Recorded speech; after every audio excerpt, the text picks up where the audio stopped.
unfold.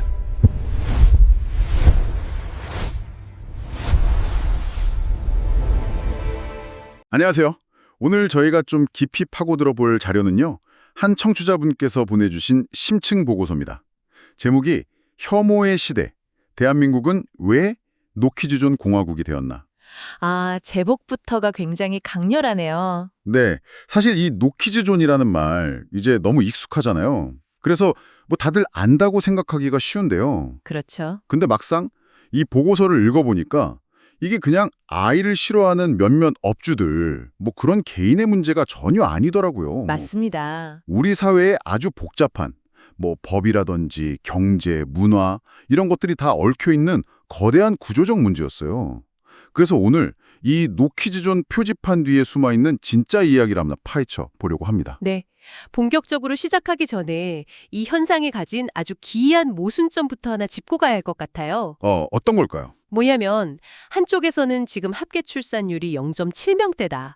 이러다 나라가 사라진다. 이렇게 매일같이 경고하잖아요. 네, 정말 심각하죠. 그런데 다른 한쪽에서는 바로 그 아이들, 그 귀하다는 아이들의 출입을 막는 문이 점점 더 늘어나고 있다는 거죠. 아, 그러니까 국가의 미래를 걱정하는 이 거대한 메시지랑 내 일상의 평화를 지키고 싶다는 개인의 욕망, 이 두 개가 정면으로 충돌하는 지점. 그렇군요. 노키즈존은 바로 그 충돌의 최전선에 있는 현상이라고 볼 수 있습니다. 그 충돌이 대체 어디서부터 시작된 걸까요? 보고서는 좀 의외의 지점을 딱 짚더라고요. 네, 물리적인 노키즈존 간판이 걸리기 훨씬 이전에 사람들 마음속에 먼저 보이지 않는 벽이 세워지기 시작했다고요. 심리적인 장벽 말이죠. 맞습니다. 그 기폭제가 된 상징적인 사건이 바로 2011년에 있었던 이른바 국물려 사건이었습니다. 아, 저도 기억이 납니다. 그 사건. 아마 기억하시는 분들 많을 거예요. 처음에는 식당에서 아이한테 뜨거운 국물을 쏟고 사과도 없이 그냥 가버린 젊은 여성이 가해자로 지목됐었죠. 네, 온라인에서 정말 엄청난 비난을 받았었죠. 마녀 사냥 수준으로요. 그랬죠. 그런데 며칠 뒤에 CCTV 영상이 공개되면서 모든 게 다 뒤집혔습니다. 맞아요. 영상 속 아이는 식당 안을 막 뛰어다니고 있었고 국물을 들고 조심스럽게 가던 여성에게 아이가 달려와서 부딪히는 모습이 그대로 찍혔었죠. 이 반전이 정말 충격적이었는데 보고서는 이 사건이 그냥 하나의 해프닝으로 끝난 게 아니라 우리 사회에 세 가지 아주 중요한 낙인을 남겼다고 분석을 합니다. 이 부분이 되게 흥미로웠어요. 그렇습니다. 첫째는 부모의 주장은 일단 의심하고 봐야 한다. 이런 불신의 씨앗이 뿌려졌다는 겁니다. 아, 팩트체크가 중요해진 거군요. 네. 그리고 둘째는 공공장소에서 아이를 통제하지 못하는 부모를 감시하고 또 비난하는 게 일종의 정의구현처럼 여겨지기 시작했다는 점. 그리고 마지막으로 이게 가장 중요한 변화인데요. 아이가 보호의 대상에서 잠재적 위험 요소, 그러니까 언제 터질지 모르는 움직이는 시한폭탄이라는 프레임으로 인식되기 시작했다는 겁니다. 움직이는 시한폭탄이라니. 와, 정말 강한 표현이네요. 네. 그리고 그 프레임에 기름을 부은 게 바로 그 유명한 단어 맘충의 등장이었고요. 맞습니다. 멈에 벌레 충자를 붙인 사실 정말 끔찍한 조어잖아요. 그렇죠. 처음에는 이게 일부 몰상식한 부모를 향한 비판이었는데 2015년에 요리연구가 백종원 씨 인터넷 방송을 계기로 그냥 걷잡을 수 없이 확산이 됩니다. 아, 그 사건이 있었죠. 당시 채팅창에 자기 아이 이름 좀 불러달라는 엄마들 요청이 막 쏟아지니까 여기에 반감을 가진 시청자들이 맘충이라는 단어를 쓰기 시작했고 이게 뭐 밈처럼 순식간에 퍼져나간 거죠. 네. 하지만 보고서는 이 현상을 그냥 단순한 유행어로 보지 않습니다. 더 큰 맥락, 그러니까 한국 사회의 여성 혐오의 변천사라는 틀에서 분석을 하죠. 그 부분이 정말 날카로웠어요.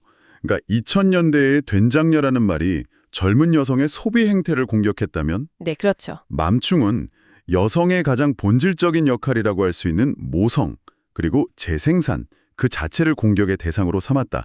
이런 분석이었죠. 정확합니다. 이건 정말 차원이 다른 공격인 거죠. 그 결과 엄마들 스스로가 아주 강력한 자기검열을 시작하게 됩니다. 자기 검열이요? 네. 내가 혹시 맘충으로 보이면 어떡하지? 이런 불안감 때문에 공공장소에서 아이가 조금만 소리를 내도 막 죄인처럼 눈치를 보게 되는 거죠. 바로 이런 사회적 분위기가 노키즈존이라는 물리적인 공간이 생겨나는 걸 암묵적으로 용인하는 일종의 심리적 토양이 된 겁니다. 그렇군요. 그러니까 심리적인 벽이 먼저 세워지고 그 위에 맘충이라는 딱지가 붙으면서 사회적인 혐오 분위기가 만들어졌다. 이런 흐름이네요. 네. 하지만 보고서는 이게 다가 아니라고 말합니다. 특히 현장에 있는 자영업자들한테는요. 이게 감정의 문제가 아니라 훨씬 더 차갑고 아주 현실적인 계산이 있었다고요. 네, 맞습니다. 바로 돈과 법의 문제죠. 돈과 법. 네. 혐오라는 감정만으로는 수많은 가게 주인들이 자기 잠재 고객을 내쫓는 이 행위를 다 설명하기는 어렵거든요. 그들에게는 그럴 만한 아주 강력한 동기가 있었던 겁니다. 그게 뭔가요? 그 결정적인 계기가 2013년 의정부지방법원의 한 판결입니다. 이 판결이 업주들 사이에 뭐랄까 일종의 트라우마를 남겼다고 볼 수 있어요. 아, 그 유명한 70% 배상 판례 말씀이시군요. 맞습니다. 내용을 보면 한 숯불갈비집 사장님이 가게 곳곳에 뛰지 마시오 경고문 붙이고 손님들한테 말로도 계속 주의를 줬는데도 사고가 났어요. 네, 뛰어다니던 아이가 종업원이랑 부딪혀서 화상을 입었는데 법원이 식당 주인한테 무려 70%의 배상 책임을 물었죠. 70%나요. 네, 판결의 요지는 경고만으로는 업주의 안전 배려 의무를 다했다고 볼 수 없다는 거였어요. 이 판결이 전국의 자영업자들한테 보낸 메시지는 아주 명확하고도 좀 섬뜩했습니다. 어떤 메시지였을까요? 당신 가게에서 아이가 다치면 당신이 무슨 수를 썼던 간에 결국 당신 책임이 될 가능성이 매우 높다. 와, 수천만 원에 달하는 배상금. 이거 영세한 가게 주인한테는 그냥 단순한 손실이 아니거든요. 거의 가게 문을 닫으라는 사형 선고나 다름없습니다. 듣고 보니 정말 공포스럽겠네요.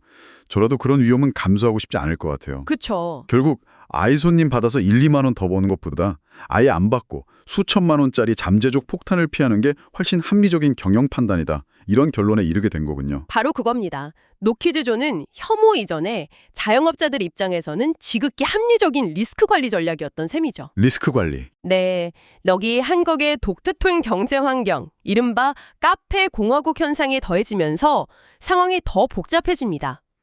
맞아요. 그 부분도 되게 흥미로웠습니다. 상식적으로 생각하면 경쟁이 치열할수록 손님 한 명이라도 더 받아야 하는 거 아닌가 싶은데요. 보통은 그렇죠. 근데 보고서는 오히려 그 치열한 경쟁 때문에 아이 동반 손님을 기피하게 되는 역설이 발생한다고 지적하더군요. 그렇습니다. 보고서가 분석한 세 가지 비용 문제 때문인데요. 비용 문제요. 첫째, 공간 점유 비용입니다. 유모차 한 대가 보통 성인 좌석 한두 개를 차지하는데 아이는 음료를 주문 안 하는 경우가 많죠. 아, 그렇죠. 둘째는 객단가, 즉 1인당 평균 매출이 낮고요. 셋째, 아이를 돌보느라 머무는 시간이 길어져서 테이블 회전율을 떨어뜨립니다. 특히 요즘처럼 조용한 분위기에서 공부하거나 업무를 보는 카공족이나 비즈니스 미팅 손님을 유치해야 하는 카페 입장에서는 아이들 소음이 다른 고객을 쫓아내는 요인이 될 수도 있고요. 그렇겠네요. 이 모든 걸 계산기에 넣고 딱 두드려 보면 아이 동반 손님을 안 받는 것이 이익을 극대화하는 선택지가 될 수도 있다는 결론이 나오는 겁니다. 알겠습니다. 그러니까 법적인 공포에 경제적인 계산까지 맞물리면서 아이들을 배제하는 것이 자영업자들한테는 가장 안전하고 합리적인 선택이 되어버린 거네요. 네. 그런데 제가 보고서에서 가장 좀 섬뜩하게 느꼈던 부분은요. 한번 정당화된 이 배제의 논리가 아이들한테서 멈추지 않았다는 점입니다. 네, 그게 이 현상의 가장 우려스러운 지점이죠. 노키즈존의 논리가 사회적으로 어느 정도 용납이 되니까 그 칼날이 다른 사회적 소수자를 향해서 아주 무섭게 확장되기 시작합니다. 그 예시들이 정말 충격적이었어요. 노 시니어존, 노 중년존, 심지어는 노 교수존까지 등장했죠. 49세 이상 출입 금지를 내건 포차도 있었고 60세 이상 어르신 출입 제한을 내건 카페도 있고요. 네, 부산의 한 술집은 교주들의 갑질을 견딜 수 없다면서 아예 노 교수존을 선언하기도 했고요. 이게 아이들의 안전 문제랑은 전혀 다른 차원의 이야기잖아요. 대체 왜 이런 현상이 나타나는 걸까요? 이 현상들 밑바닥에는 다 공통적인 심리가 깔려 있습니다. 나에게 조금이라도 불편을 주거나 내가 속한 집단과 다르다고 느껴지는 존재와는 아예 섞이고 싶지 않다. 이런 강한 욕망이죠. 아, 여기서 핵심은 문제가 되는 어떤 개인의 행동 그러니까 비헤이비어를 제지하는 걸 넘어서요. 그 사람이 속한 특정 정체성, 아이덴티티 자체를 문제 삼아서 입장을 원천 봉쇄한다는 점입니다. 그냥 그 집단 전체를 문제 유발자로 봐버리는 거군요. 아이, 노인, 중년, 교수. 맞습니다. 갈등을 조정하고 타협하는 대신에 그냥 차단하고 삭제해버리는 거네요. 마치 소셜미디어에서 마음에 안 드는 사람 언팔로우 하듯이요. 정확한 비유입니다. 보고서는 이걸 사회적 불관용의 제도화라고 부릅니다. 사회적 불관용의 제도화? 네, 디지털 공간의 논리가 현실의 물리적 공간을 침범하기 시작한 겁니다. 우리 사회가 갈등을 해결하는 능력을 점점 잃어가고 있다는 아주 위험한 신호이기도 하고요. 이 모든 현상들이 결국 한국의 저출산 문제랑 맞물리면서 더 기이하게 보이는 것 같아요. CNN 같은 외신에서는 한국의 모키지조는 아이를 낳는 것이 환영받지 못하다는 강력한 사회적 메시지를 보낸다, 이렇게 지적하기도 했죠. 네, 외부의 시선도 물론 문제지만 더 심각한 건 우리 아이들의 미래에 미치는 영향입니다. 미래에 미치는 영향이요? 네, 아이들은 원래 식당이나 카페 같은 공공장소에서 어른들하고 부대끼면서 자연스럽게 사회적 규칙이나 예절 같은 걸 배우거든요. 그렇죠. 하지만 노키즈존은 아이들을 키즈카페나 맘카페 같은 그들만의 격리된 공간으로 계속 몰아넣고 있어요. 그게 왜 위험한가요?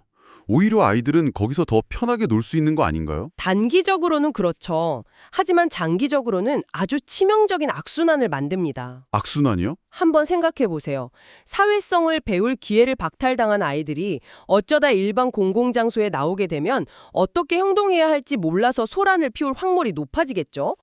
그럼 그걸 본 어른들은 거봐, 역시 애들은 안 돼 하면서 노키즈존을 더 강력하게 지지하게 됩니다. 그럼 아이들은 다시 격리되고요. 정말 끔찍한 악순환의 고리네요. 결국 우리는 아이들에게 예의를 가르칠 교실의 문을 우리 스스로 걸어 잠그고 있는 셈입니다. 듣고 보니 식물이 자라지 않는다고 불평하면서 정작 물 주는 걸 거부하는 것과 같다는 생각도 드네요. 그렇다면 이런 현상이 없는 해외에서는 이 문제를 어떻게 다루고 있나요? 보고서에 나온 미국이나 프랑스 사례가 인상적이었습니다. 네, 가장 본질적인 차이는 이겁니다. 한국이 존재, 즉 후유어를 문제 삼는다면 서구 사회는 행동, 와추두를 규제합니다. 행동을 규제한다? 예를 들어서 미국에서는 인종이나 성별, 연령에 따른 차별에 극도로 민감하기 때문에 노키즈라는 간판을 내거는 것 자체가 소송의 위험을 감수해야 하는 일입니다. 그럼 아이들이 소란을 피워도 그냥 둬야 한다는 건가요? 아, 그게 아닙니다.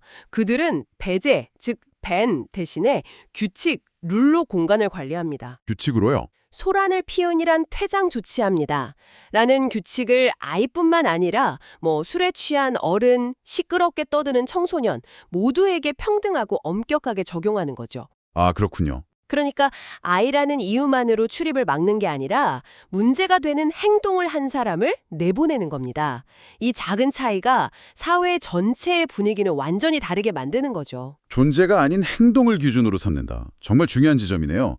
오늘 이야기를 쭉 종합해보면 노키즈존은 단순히 아이 혐오라는 감정의 문제를 넘어서 자영업자의 법적 공포와 경제적 계산, 그리고 타인의 불편함을 조금도 견디지 못하는 사회적 불관용이 아주 복잡하게 얽힌 구조적 산물이다. 이렇게 정리할 수 있겠군요. 맞습니다. 그래서 보고서가 제시하는 해결책도 다각적일 수밖에 없어요. 단기적으로는 사고가 났을 때 업주의 부담을 덜어줄 공적 보험 같은 법적 안전장치를 마련하고, 장기적으로는 삼진아웃제처럼 정체성이 아닌 행동에 기반한 규칙 문화를 사회 전반에 정착시켜야 한다. 이렇게 제안하죠. 네, 기술적인 해법을 넘어서 사회적 인식의 전환이 필요하다는 거군요. 바로 그겁니다. 자, 이 모든 이야기가 청취자 여러분께는 어떤 의미로 다가오셨을까요? 보고서는 마지막에 우리 모두에게 아주 도발적인 질문 하나를 던지면서 끝을 맺습니다. 네. 우리가 던져야 할 진짜 질문은 요즘 아이들은 왜 이렇게 시끄럽고 무례한가가 아니라 바로 이것이라는 거죠. 우리는 어쩌다 아이들의 소름을 1분도 견디지 못하는 이렇게 너그럽지 못한 사회가 되었는가? 아이의 울음소리가 소음으로 치부되고 배척당하는 사회에서 노인의 느린 걸음이나 장애인의 휠체어가 환영받을 리는 없습니다. 노키즈존은 어쩌면 우리 사회가 함께 살아가는 능력, 즉 공존의 역량을 얼마나 상실했는지를 보여주는 가장 첫 번째 시험대일지도 모릅니다. 오늘 대화가 끝난 뒤에도 오랫동안 곱씹어 볼 만한 질문이 아닐까 싶습니다.